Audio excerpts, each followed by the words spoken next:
यहाँ कर दो। उठाओगे see I do not want to be partial. कोई बोलेगा मुझे टफ क्वेश्चन दे दिया तो it is your luck. Hanky, जो जो उठाएगा। Bring your hanky. Read your question. इधर आओ नीचे। क्या लिखा है आपने? Indian system environment friendly. What are the Indian systems which are environment friendly and should we go with it or not? You also have your question.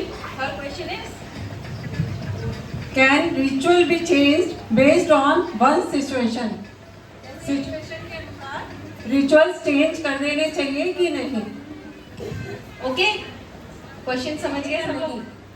हाँ, change कर देने चाहिए, क्योंकि अगर हम आज जिस प्रोग्राम के लिए एकत्रित हुए हैं, करवा चौथ का ही एक एग्जांपल देती हूँ कि करवा चौथ पर निर्जला व्रत रखते हैं, लेकिन कई बार बीमार होते हैं, तबीयत पहले से खराब चल रही है, वीकनेस होती है, तो कुछ लोग परंपरा के नाते बिल्कुल भी उसको तोड़ते नहीं हैं। लेकिन मेरा ये मानना है कि अगर सिचुएशन ऐसी है कि जिसमें आपकी हेल्थ इफेक्ट कर रही है, तो आपको थोड़ा बहुत चेंज कर लेना चाहिए। जैसे कि आप कुछ जूस वगैरह ले सकते हैं, क्योंकि परंपराएं तभी निभा सकते हैं जब आप स्वस्थ रहेंगे। Okay, thank you so much. मुझे टॉपिक मिला है कि मैं इंडियन सिस्टम में रिचुअल्स में या एनवायरनमेंट के बेसिस पे मैं क्या चेंज करना चाहूँगी। तो फर्स्टली मैं आजकल की जनरेशन में बच्चों को मोबाइल का यूज़ करते मैं बहुत ज़्यादा देखती हूँ। तो मुझे लगता है कि बच्चों को प्रकृति के सानिध्य में रखना चाहिए, उन्हें पेड़ पौधों, पार्क, इन सब जगहों पे आप घुमाइए फर्स्टली। सेकेंडली, आजकल हमारी न्यूक्लियर फैमिली होती जा रही है, तो हमारे यहाँ कहावत है कि बिना घर में गाय, बिना बुजुर्ग के कोई घर नहीं होता। तो कृपया अगर आपके माता पिता या आपके ग्रैंड पेरेंट्स को आपकी ज़रूरत है तो प्लीज़ आप उन्हें अपने पास रखिए। इससे आपका भी मन लगेगा और आपके आसपास के लोगों का भी मन लगेगा। थर्ड, ये पिंडदान गया, ये सभी जाते हैं सब लोग, तो मुझे लगता है कि आप जीते जी क्यों नहीं अपने बड़ों की सेवा करते हैं। उन्हें, मुझे लगता है कि आप उन्हें अच्छे से सम्मान दें, क्योंकि उन्हें जाने के बाद किसी कौवे के रूप में देख के उन्हें खिलाना पिलाना, ये सब मुझे अशोभनीय और सच पूछिए तो बहुत अमानवीय लगता है। तो जीते जी अपने बुजुर्गों को आप खुश रखिए कि उनके जाने के बाद उनकी आत्मा एकदम तृप्त हो जाए। और नदियों की जहाँ तक बात हो रही है, तो कहीं कहीं मुझे लगता है कि भाई जैसे बांध बनते हैं, तो कई जगह हमारे एनटीपीसी में बांध बन गए हैं, कहीं नहीं बने हैं।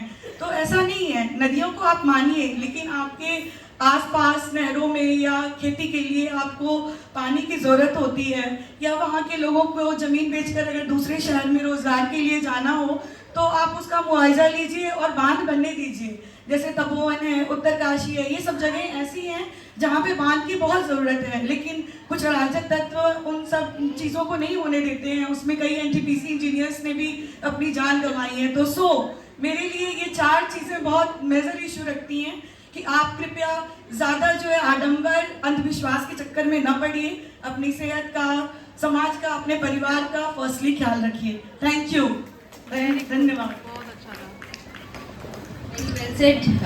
गीतांजलि जी आपने बहुत अच्छा बोला। तो आप दोनों में से, हाँ, एक वो बताया, आप दोनों में से हम सेकेंड प्राइज गीतांजलि जी को देना चाहेंगे and third prize goes to Poonam Agarwal ji and consolation goes to Sangeeta Sharma.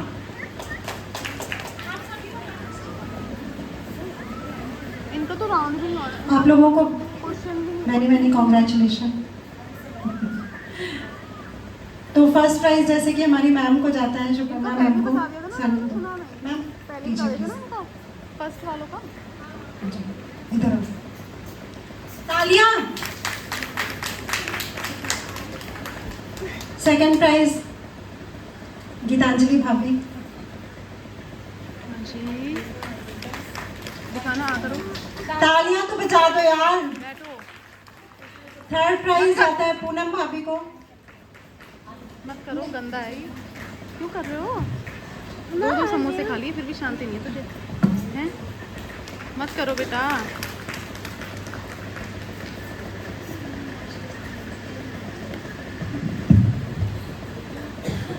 Sangeeta.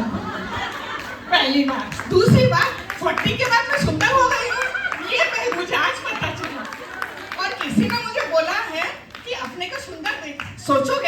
सुंदर ही हो।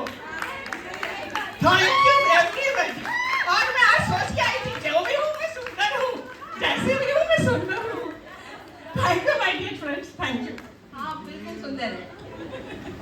वैसे मैं एक बात बताऊं, करवा चौथ पे सभी की ख्वाहिश है कि सासू माँ उनके नाज नखरे उठाए और पतिदेव उनकी उंगलियों पर नाचे। तो कृपया आप लोग करवा चौथ तक मन्नतें मांगिए कि सासू माँ की नंबर 1 बहू और पति की फेवरेट बनकर रहिए। Happy Karva Chauth to all of you. Choices हैं Payal Goyal, Payal Goyal, then we have Sonakshi and Sushma. आप लोगों में अभी फर्स्ट सेकंड थर्ड डिसाइड होगा। यस। हाँ, and our consolation goes to Khushboo Jain. Wow,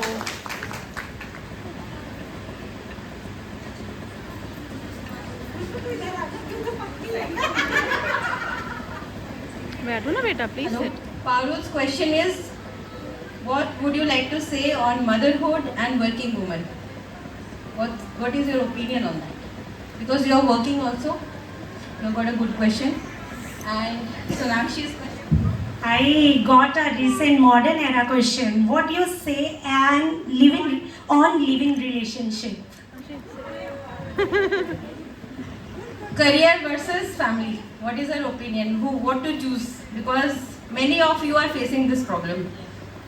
Because many of you are so very talented, so well educated, and yet you have opted for family, and some have opted for career and family. So she has to give light on that. तुम्हें जीत के कैसा? Obviously यार अच्छा ही लगेगा। मुझे ये अच्छा लगा कि आज मुझे 17 साल बाद अपना लहंगा पहनने का मौका मिला। What you would like to say motherhood for working women? My answer is motherhood मेरे लिए बहुत इंजॉइंग और ऐसा मोमेंट है जो शायद आप सारी औरतें, क्योंकि माएँ हैं, समझ सकती हैं। जब हम उसे जीते हैं तो चेहरे पर एक स्माइल आ जाती है जब बच्चा हमारे हाथ में आता है, और उसके बाद उसकी छोटी छोटी हरकतें। मैंने बहुत सारी चीज़ें अपनी बेटी के पैदा होने के बाद ही सीखी। उसके होने के बाद मुझे बहुत सारी चीज़ें सीखने को मिली। तो मेरे एक बार आईबेक्स एक आर्मी स्कूल है, वहाँ पर मेरा सिलेक्शन हुआ, तो मेरा इंटरव्यू हुआ। तो मैंने बीएड नहीं किया है, मैं बीटेक हूँ। तो मुझे समझ नहीं आ रहा था मैं वहाँ आंसर्स में क्या बोलूँ। उन्होंने मुझसे बच्चों से रिलेटेड, क्योंकि वहाँ पे वो प्ले स्कूल था, उन्होंने मुझसे कुछ क्वेश्चंस पूछे बच्चों से रिलेटेड। मैंने सिर्फ अपनी बेटी को दिमाग में इमेजिन किया और मैंने वो सारे आंसर्स दिए। वो सारे आंसर्स मैंने सीखे थे तो मैं दे पाई। तो मुझे लगता है मदरहुड बहुत इम्पॉर्टेंट है। और अगर वर्किंग वूमेन होते होते आप मदरहुड बहुत चैलेंजिंग होता है, क्योंकि आपका बच्चा आपके सामने होता है और ऑफिस वाले आपसे एक्सपेक्ट करते हैं कि आप एक अच्छा काम प्रेजेंट करें। सो मैं एक वर्किंग वूमेन हूँ, तो मैं ये जानती हूँ कि बहुत मुश्किल होता है दोनों को साथ में करना। कभी कभी आपका बच्चा बहुत ज़्यादा बीमार होता है और आपको छुट्टी नहीं दी जाती। आप एक्सपेक्ट करते हो कि थोड़ी देर के लिए मुझे छुट्टी मिल जाए तो मैं अपने बच्चे की केयर कर सकूँ, लेकिन कभी वो आपको ऐसे बोल देंगे कि नहीं ये बहुत ज़रूरी काम है, और आप रोने लग जाते हो कि मेरे को इधर भी मैनेज करना है और उधर भी मैनेज करना है। It's very difficult for working women. So motherhood हर औरत इंजॉय करना चाहती है, जीना चाहती है, लेकिन एक वर्किंग वूमेन के लिए मुझे लगता है थोड़ा मुश्किल होता है, लेकिन वो फिर भी मैनेज कर लेती है, क्योंकि मुझे लगता है औरतें सब कुछ मैनेज कर सकती हैं और सब कुछ कर सकती है। ऐसा दुनिया में कोई काम नहीं है जो एक औरत नहीं कर सकती। अगर thank you. Thank you, Payal. Now, Sonakshi. Good evening, judges and my dear friends. I got a very tricky question. What do you say on living relationship? ये आजकल के हमारी जनरेशन को कहते हैं, जो हमारे बच्चे हैं, AI जेन ज़ेरा, हमें इनको साथ लेके और अपने पेरेंट्स को साथ लेके चलना है। अगर हम अपने पेरेंट्स से पूछें लिव इन रिलेशनशिप, 2 टॉपिक मैं इसमें और डिस्कस करूंगी, गे और लेस्बियन, वो बोलेंगे नहीं नहीं नहीं नहीं ये बिल्कुल गलत है, बट हमें क्या पता फ्यूचर में हमारे बच्चे क्या करें।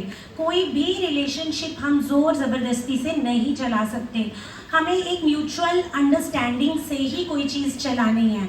आजकल आप सबके बच्चे भी कोई कॉलेजेस में होंगे, कोई यूनिवर्सिटीज़ में होंगे, और हमारे छोटे बच्चे वो भी इन फ्यूचर कॉलेजेस और यूनिवर्सिटीज़ में जाएंगे, हॉस्टल्स में रहेंगे। हमें नहीं पता वो आगे क्या करें, कहाँ रह रहे हैं, कहाँ जा रहे हैं। तो मुझे लगता है कि live in relationship is like a boon और a bane. What is like, ये अच्छा भी है और बुरा भी है, बट जो सही इस चीज़ को चलाना है ये है अपने पे सेल्फ कंट्रोल। हम अपने पे कितना सेल्फ कंट्रोल रखते हैं किसी चीज़ को लेके, हमें अपने पे ध्यान देना है। हमें अपने बच्चों को इतनी इनकलकेट करनी है गुड वैल्यूज़, कल्चर इम्बाइब करना है, ताकि जब वो बड़े हों वो अपना डिसीजन ले पाएँ कि व्हाट इज़ गुड और व्हाट इज़ बैड। मेरी बेटी है, मैं उसको कुछ नहीं बोलती कि तू ये मत कर, तू वो मत कर। मैं उसको एक ही चीज़ बताती हूँ, आप खुद सोचो ये आप क्या कर रहे हो। ऐसे ही मैं कहती हूँ, जैसे हम फॉरेन में चल रहे हैं, अभी आपको पता ही होगा कि इंडियन सिस्टम में भी लेस्बियंस को लेके कितना ज़्यादा हमारा रिवॉल्ट चल रहा है। तो मुझे लगता है कि हम किसी चीज़ को रोक नहीं सकते। हम उस एरा में जी रहे हैं जहाँ पे हम किसी पे बंदिश पाबंदी नहीं लगा सकते। इसीलिए मुझे लगता है कि हम सबको अंडरस्टैंडिंग से, मैच्योरिटी से चीज़ें देखनी चाहिए। अगर हमारे बच्चे कोई गे, लेस्बियंस या लिव इन रिलेशनशिप पे जा रहे हैं, हमें उन्हें बैठ के समझाना चाहिए। अगर वो हमारी बात समझ रहे हैं बहुत अच्छा है, बट अगर वो ऐसा करना चाहते हैं तो हमें उनको सपोर्ट करना चाहिए। बिकॉज आजकल की लाइफ बहुत ज़्यादा छोटी है, हमें नहीं पता किसके फ्यूचर में क्या है। तो हमेशा अपने बच्चों को सपोर्ट करो, उनको उनकी इंडिपेंडेंसी से जीने दो। Thank you all. Well said, Sonakshi. Now Sushma's turn. Hello ladies. Career और फैमिली। कैरियर, जब हम लड़कियों की शादी होती है तो शायद फैमिली के कारण उसमें उनका इम्पोर्टेंस ही नहीं रहता है कुछ भी, और हम अपने कैरियर को फैमिली से पीछे कर देते हैं। लेकिन शायद ऐसे वो हमारी ज़रूरत होती है, पहले फैमिली ज़रूरत होती है, इसलिए हम लोग कैरियर को पीछे कर देते हैं।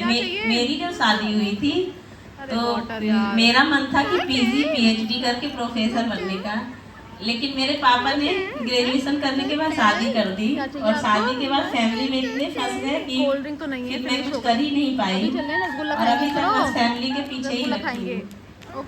इसीलिए मुझे लगता है कि गर्ल्स को कैरियर पर भी फोकस करना चाहिए। फैमिली तो है ही, लेकिन कैरियर पर भी फोकस करना चाहिए। Thank you. Sonakshi is the winner for today's event. Very well said. I liked her opinion. Second is Payal.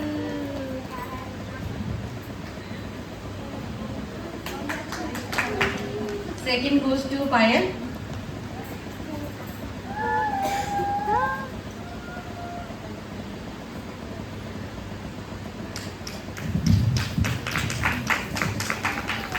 And today's third is Sushma.